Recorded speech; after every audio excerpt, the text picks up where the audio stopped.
In one of my recent videos covering old exotics from Destiny 1, I made quite a controversial take regarding Zhalo Supercell and Riskrunner. Red Death was replaced with Crimson. They work basically the exact same way, so because there's Crimson, there's no reason for Red Death to return.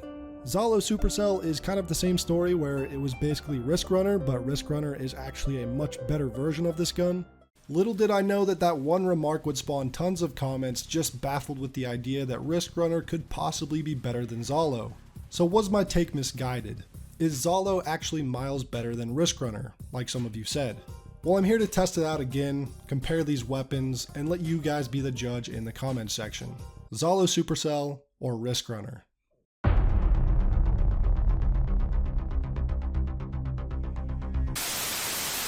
So let's first take a look at Zhalo Supercell's perks, starting with the exotic perk.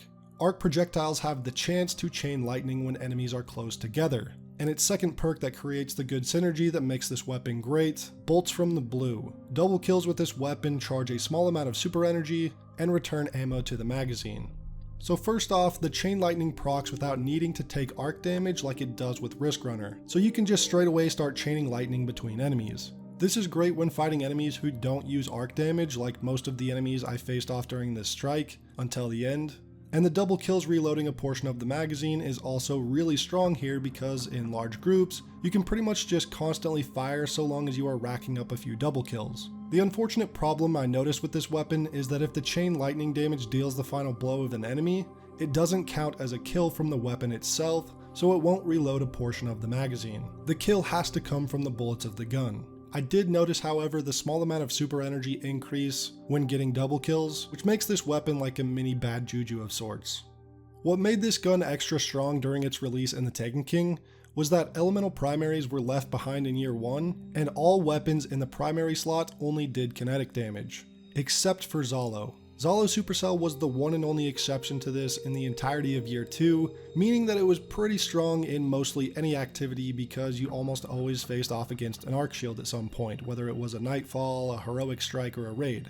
And its two perks had fantastic synergy that, especially for the time, made it an ad clearing machine. It lost a bit of its luster after Age of Triumph released, and all the raid legendaries had exotic versions that would also have elemental damage, but even now in the game today in D1, it's one of the best exotic primary options, despite its chain lightning not counting as a kill for the weapon.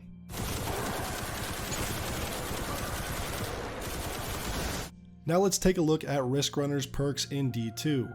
When taking arc damage, this weapon becomes more powerful and resists incoming arc damage. Kills extend the time in this overcharged state. And its second perk, Superconductor, when Arc Conductor is active, shots fired have the chance to become chain lightning and return ammo. Now Riskrunner is borderline bad unless these perks are active, meaning it's completely situational. It has an extremely slow reload and performs mostly the same as any other 900 RPM SMG. But under the right circumstances where all the conditions are met to proc these perks, its power is unmatched by Zhalo. The chain lightning has a massive reach between enemies, the reload is pretty much constant, and the ad clear is incredible. And if there's enough enemies around, you can keep its perks active indefinitely. On top of all that, you receive a pretty massive damage resistance to arc damage with Riskrunner, and that can be done completely passively while using your secondary or heavy weapon, just as long as it's equipped. Now some of the reason Riskrunner feels so strong does have to do with how much easier enemies are in Destiny 2, even on the higher difficulties. Most ads have much less health and do less damage than they do in D1, so I tried to imagine for a second what Riskrunner would be like in D1 and what Zhalo would be like in D2. I think Riskrunner in D1 would be insanely powerful in activities with a lot of arc damage around. I imagine something like the Omnigul Nightfall Strike where there's so many enemies in that first room that deal arc damage, and honestly the rest of the strike. And because there's such a large number of enemies in that strike, the damage resistance paired with the ad clear potential, where you just never stop shooting, would be a pretty devastating combination. I imagine even in some of the D1 raids, Riskrunner could be incredibly strong, especially the Crota's End raid that had so many Hive Boomer Knights and Thrall everywhere.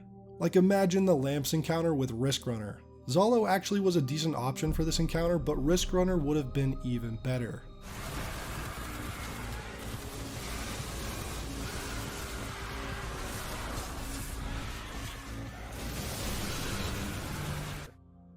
But I could easily see Riskrunner being even worse in D1 without those conditions being met. It would be a very substandard option, especially when most other 900 RPM auto rifles in the game had magazines upwards of 70.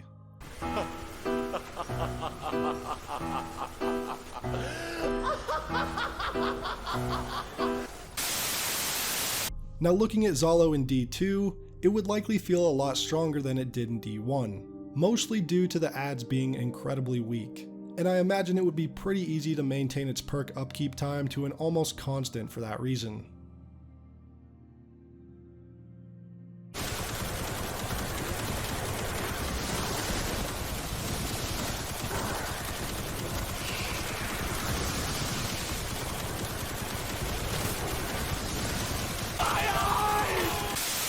Plus it'd of course be usable in activities outside the ones with arc damage enemies, but on higher difficulties and more endgame content, I'm not sure it would compete as much with Riskrunner without the bonus of the damage resistance, because that really is one of the best features about Riskrunner.